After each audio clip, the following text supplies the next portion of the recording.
بسم الله الرحمن الرحيم ياسين والقرآن الحكيم إنك لمن المرسلين على صراط مستقيم تنزيل العزيز الرحيم لتنذر قوما ما أنذر آباؤهم فهم غافلون لقد حق القول على أكثرهم فهم لا يؤمنون إنا جعلنا في أعناقهم أغلالا فهي إلى الأذقان فهم مقمحون وجعلنا من بين أيديهم سدا ومن خلفهم سدا فأغشيناهم فهم لا يبصرون وسواء عليهم أنذرتهم أم لم تنذرهم لا يؤمنون إنما تنذر من اتبع الذكر وخشي الرحمن بالغيب فبشره بمغفرة وأجر كريم إنا نحن نحيي الموتى ونكتب ما قدموا وآثارهم وكل شيء أحصيناه في إمام مبين واضرب لهم مثلا أصحاب القرية إذ جاءها المرسلون إذا أرسلنا إليهم 2 فكذبوهما فعززنا ب3 فقالوا إنا إليكم مرسلون قالوا ما أنتم إلا بشر مثلنا وما أنزل الرحمن من شيء إن أنتم إلا تكذبون قالوا ربنا يعلم إنا إليكم لمرسلون وما علينا إلا البلاغ المبين قالوا إنا تطيرنا بكم لئن لم تنتهوا لنرجمنكم وليمسنكم منا عذاب أليم قالوا طائركم معكم أئن ذكرتم بل أنتم قوم مسرفون وجاء من أقصى المدينة رجل يسعى قال يا قوم اتبعوا المرسلين اتبعوا من لا يسألكم أجرا وهم مهتدون وما لي لا أعبد الذي فطرني وإليه ترجعون أتخذوا من دونه آلهة إن يردني الرحمن بضر لا تغن عني شفاعتهم شيئا ولا ينقذون إني إذا لفي ضلال مبين إني آمنت بربكم فاسمعون قيل ادخل الجنة قال يا ليت قومي يعلمون بما غفر لي ربي وجعلني من المكرمين وما أنزلنا على قومه من بعده من جود من السماء وما كنا منزلين إن كانت إلا صيحة واحدة فإذا هم خامدون يا حسرة على العباد ما يأتيهم من رسول إلا كانوا به يستهزئون ألم يروا كم أهلكنا قبلهم من القرون أنهم إليهم لا يرجعون وإن كل لما جميع لدينا محضرون وآية لهم الأرض الميتة أحييناها وأخرجنا منها حبا فمنه يأكلون وجعلنا فيها جنات من نخيل وأعناب وفجرنا فيها من العيون ليأكلوا من ثمره وما عملته أيديهم أفلا يشكرون سبحان الذي خلق الأزواج كلها مما تنبت الأرض ومن أنفسهم ومما لا يعلمون وآية لهم الليل نسلخ منه النهار فإذا هم مظلمون والشمس تجري لمستقر لها ذلك تقدير العزيز العليم والقمر قدرناه منازل حتى عاد كالعرجون القديم لا الشمس ينبغي لها أن تدرك القمر ولا الليل سابق النهار وكل في فلك يسبحون وآية لهم أنا حملنا ذريتهم في الفلك المشحون وخلقنا لهم من مثله ما يركبون وإن نشأ نغرقهم فلا صريخ لهم ولا هم ينقذون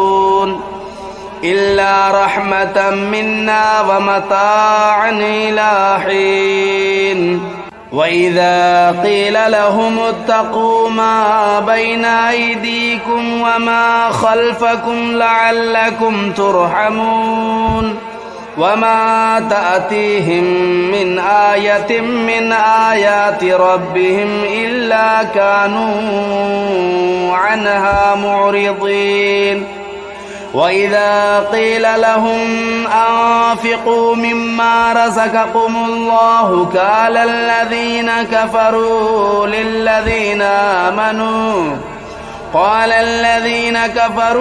للذين آمنوا أنطعم من لو يشاء الله أطعمه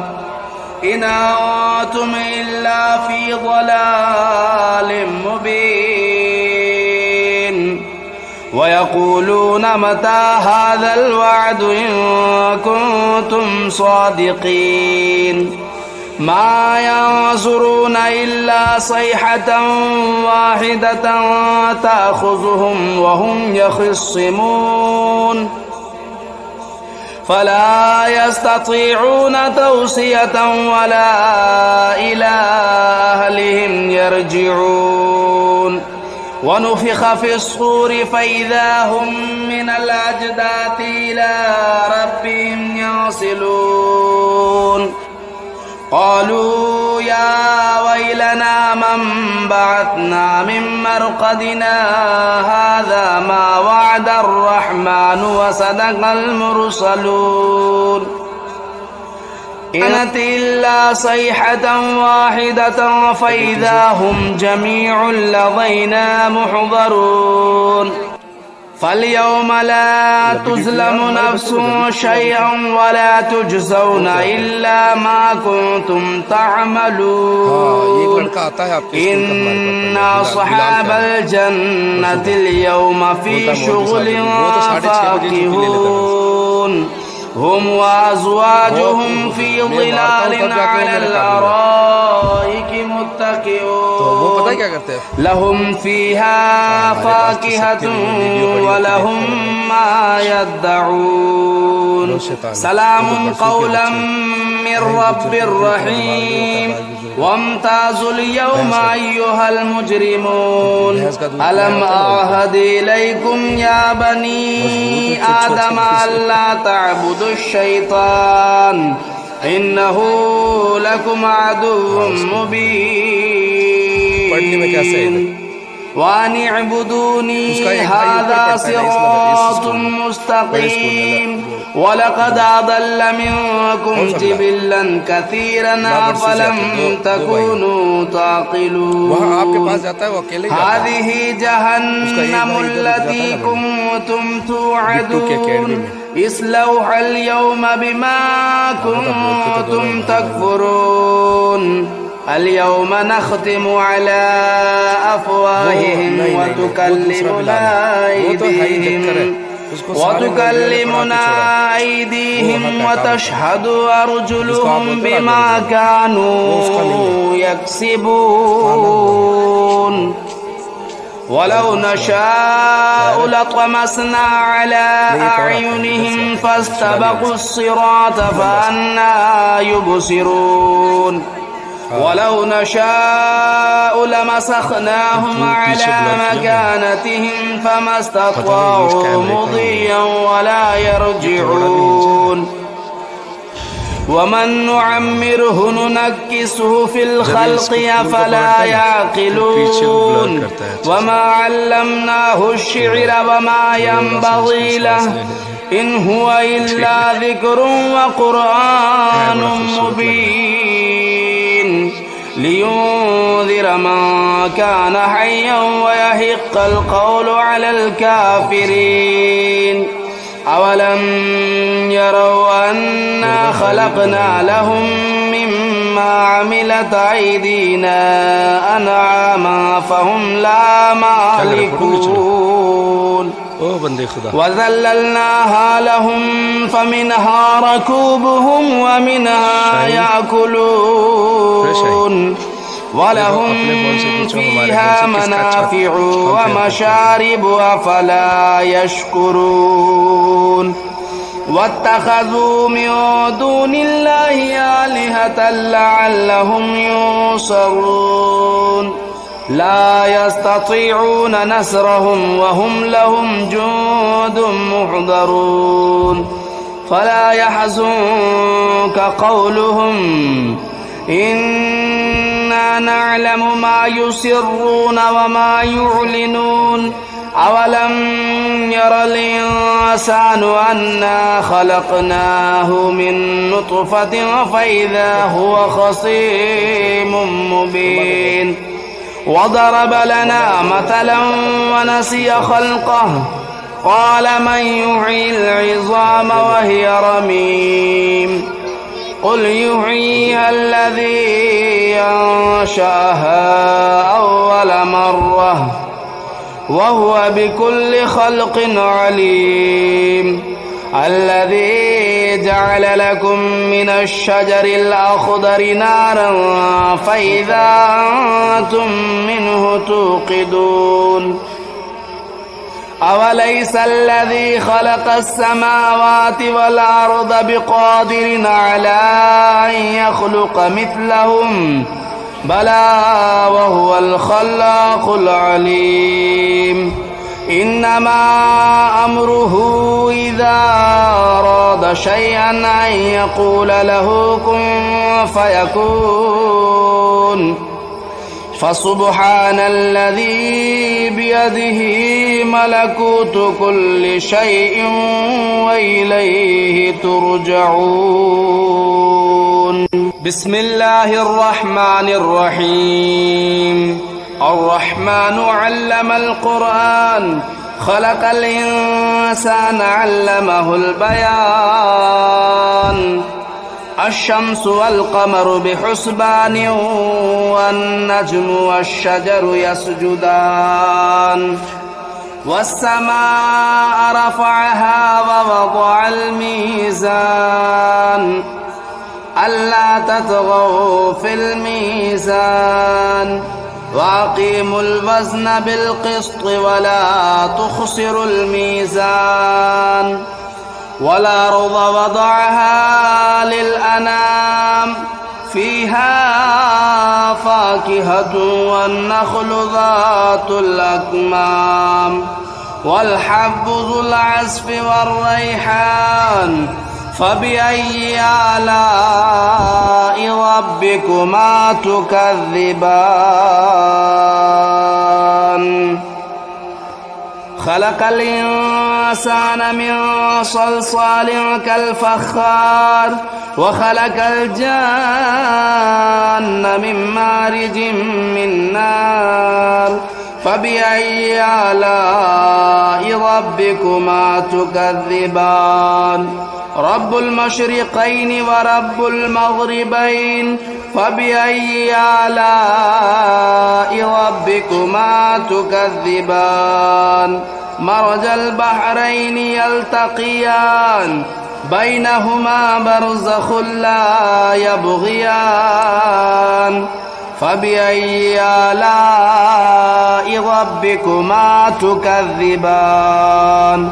يخرج منهما اللؤلؤ والمرجان فبأي آلاء ربكما تكذبان وله الجوار المنشآت في البحر كالأعلام فبأي آلاء ربكما تكذبان كل من عليها فان ويبقى وجه ربك ذو الجلال والإكرام فبأي آلاء ربكما تكذبان يسأله من في السماوات والأرض كل يوم هو في شأن فبأي آلاء ربكما تكذبان سنفرغ لكم أيها الثقلان فبأي آلاء ربكما تكذبان يا معشر الجن والإنس إن استطعتم أن تنفذوا من أقطار السماوات والأرض فانفذوا لا تنفذون إلا بسلطان فبأي آلاء ربكما تكذبان يرسل عليكما شواظ من نار ونحاس فلا تنتصران فبأي آلاء ربكما تكذبان فإذا انشقت السماء فكانت وردة كالدهان فبأي آلاء ربكما تكذبان فيومئذ لا يسأل عن ذنبه إنس ولا جان فبأي آلاء ربكما تكذبان يعرف المجرمون بسيماهم فيؤخذوا بالنواصي والأقدام فبأي آلاء ربكما تكذبان هذه جهنم التي يكذب بها المجرمون يطوفون بينها وبين حميم آن فبأي آلاء ربكما تكذبان ولمن خاف مقام ربه جنتان فبأي آلاء ربكما تكذبان ذواتا أفنان فبأي آلاء ربكما تكذبان فيهما عينان تجريان فبأي آلاء ربكما تكذبان فيهما من كل فاكهة زوجان فبأي آلاء ربكما تكذبان متكئين على فرش بطائنها من استبرق وجنى الجنتين دان فبأي آلاء ربكما تكذبان فيهن قاصرات الطرف لم يطمثهن إنس قبلهم ولا جان فبأي آلاء ربكما تكذبان كأنهن الياقوت والمرجان فبأي آلاء ربكما تكذبان هل جزاء الإحسان إلا الإحسان فبأي آلاء ربكما تكذبان ومن دونهما جنتان فبأي آلاء ربكما تكذبان مدهامتان فبأي آلاء ربكما تكذبان فيهما عينان نضاختان فبأي آلاء ربكما تكذبان فيهما فاكهة والنخل والرمان فبأي آلاء ربكما تكذبان فيهن خيرات حسان فبأي آلاء ربكما تكذبان حور مقصورات في الخيام فبأي آلاء ربكما تكذبان لم يطمثهن إنس قبلهم ولا جان فبأي آلاء ربكما تكذبان متكئين على رفرف خضر وبخري حسان فبأي آلاء ربكما تكذبان تبارك اسم ربك ذو الجلال والإكرام بسم الله الرحمن الرحيم تبارك الذي بيده الملك وهو على كل شيء قدير الذي خلق الموت والحياة ليبلوكم أيكم أحسن عملا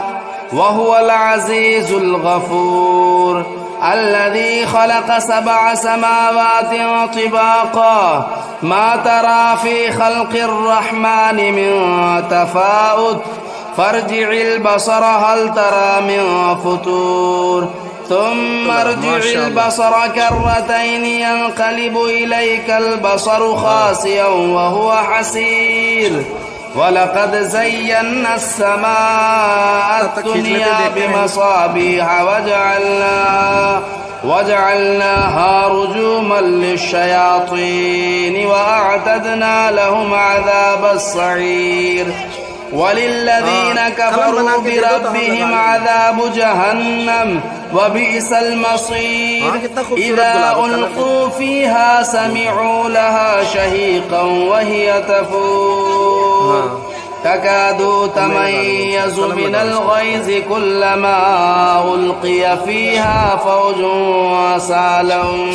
سألهم خزنتها لم يأتكم نذير قالوا بلى قد جاءنا نذير فكذبنا وقلنا ما نزل الله من شيء إن أنتم إلا في ضلال كبير وقالوا لو كنا نسمع أو نعقل ما كنا في أصحاب السعير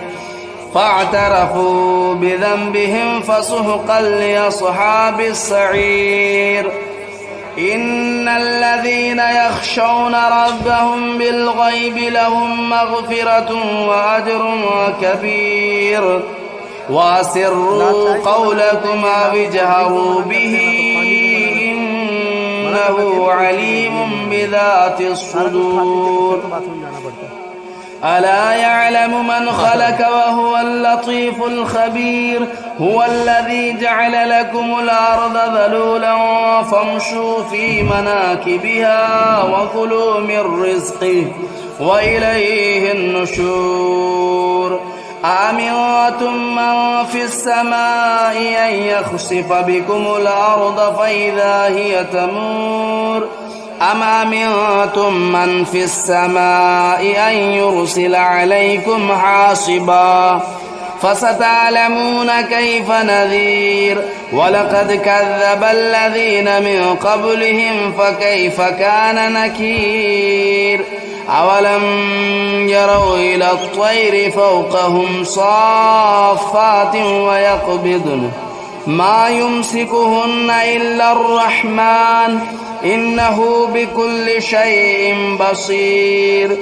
أمن هذا الذي هو جند لكم ينصركم من دون الرحمن إن الكافرون إلا في غرور أمن هذا الذي يرزقكم إن أمسك رزقه بل لجوا في عتو ونفور أفمن يمشي مكبا على وجهه أهدى أمن يمشي سويا على صراط مستقيم قل هو الذي أنشأكم وجعل لكم السمع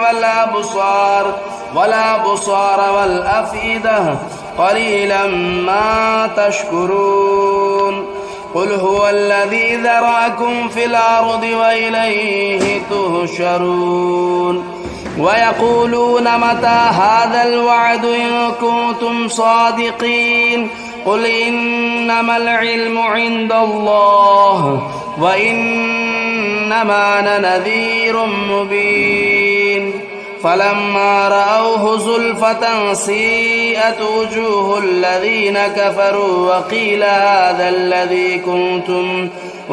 هذا الذي كنتم به تدعون قل أرأيتم إن أهلكني الله ومن معي أو رحمنا فمن يجير الكافرين من عذاب أليم قل هو الرحمن آمنا به وعليه توكلنا فستعلمون من هو في ضلال مبين قل أرأيتم إن أصبح ماؤكم غورا فمن يأتيكم بماء معين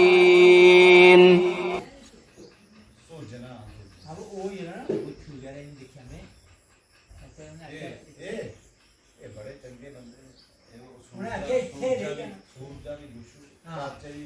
बड़ी बंदी